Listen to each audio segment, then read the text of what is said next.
Ngiyabonga msakazi nabalaleli nababukeli bakhe emakhaya.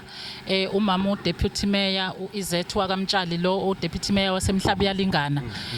Namhlanje la sihanjelwe uMEC waka Social Development umama uShinga okuyena oze ngalana. Kusijabulisile ke kakhulu ukuthi ezendaweni yasemakhaya ngosuku lokugujwa kosuku lomama basemakhaya. Uma kuthiwa kugujwa usuku lomama basemakhaya sikhuluma ngabantu abaphila ngokuyilimisa, abaphila ngokuzenzela lokhu nalokhu ukuze ingane zabo ziphile ngoba asinayo imisebenzi. Omama abaphila kabuhlungu, abangenawo amanzi, abathi noma kufanele baphekele izingane baqale behamba ibanga elide, kodwa uthe akeze emakhaya njengosuku lwabo. Lokhu ke siyakubonga kakhulu ngoba uyilolu hlobo lukamama esilithandayo, esaligcina kudala ukulibona, esaligcina ukulibona ngalo mama kwakuthiwa uVize Sikamagwaza Msibi.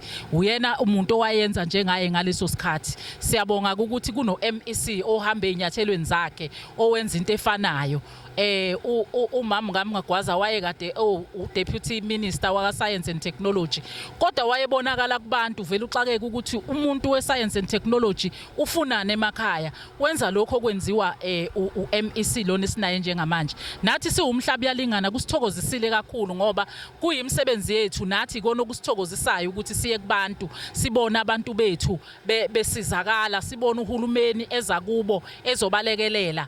Kungijabulisile ke nami ukuthi MEC mangabe kwenzeka ethi uyeza lana sathi nathi sizoba khona sizokweseka. MEC uzobona abantu basemhlabiyalingana bebone insizi zabo bazoyiletha ukhona phambi kwabo, abafuna ukulekelelwa ngama project athize ukhona, bavula ama NPOs ukhona, uthembisile ukuthi uzobalekelela. Bathi nabo bayazi ukuthi akulula kodwa khona kuyenzeka. Njengoba kuyisemakhaya ngalohlobo kumakhaya ngalo la, ngiyabonga ukuthi nawe msakazi uzizwele wena induna isho ithi selokhu kwaba nokhokho baba kuyaqala ukuthi kule ndawo yakalulwane kuthiwa kufike uMEC. Yingoba uluhlobo lwalo MEC esimshoyo ukuthi ufana nobani.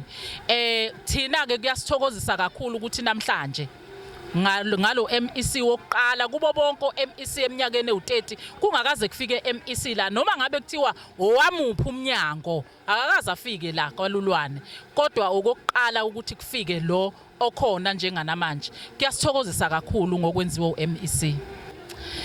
Emphakathini wakwaLulwane ngicela ukubadlulisela nje ukuthi hayibo mase kufanele bekhethe ake bekhethe kahle bakithi, bekhethe nje bebheke lo MEC oyedwa nje ofikile bese beyabuka ukuthi kambe yiliphi lona leli qembu lika MEC bakithi ezela lethu MEC lana. Hayi bakithi abahambe abantu bayovota, siyazi wonke umuntu ukuthi njengamanje uyafisa ukuthi alungiselele ukuthi bayavota. Sithi National Freedom Party ikhona, izofika kubantu emakhaya, iyafika nalana kuyabonakala kuyo yonke le ndawo. Kuwo wonke umuntu ongathi uyambuza la angeke akekho ozothi akayazi NFP ngoba ukhona. Ngikhona mina nguDeputy Mayor, ngiyakwazi ukufika kubantu bayazi noma ungayidumbela muphi nje msakazi la uthi awubuza ukuthi niyazi wenzani uDeputy Mayor, bayokutshela ukuthi ukwenzela imanga njengoba kukhona uMEC namhlanje ezokwenza imanga endaweni yaseMhlabiyalingana.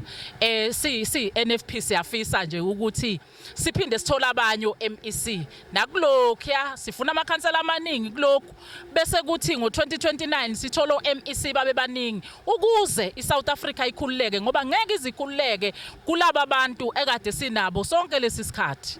Ngeke kwesinye isikhathi sisizakale ngabo, kufanele sishintshe manje. Ngiyabonga.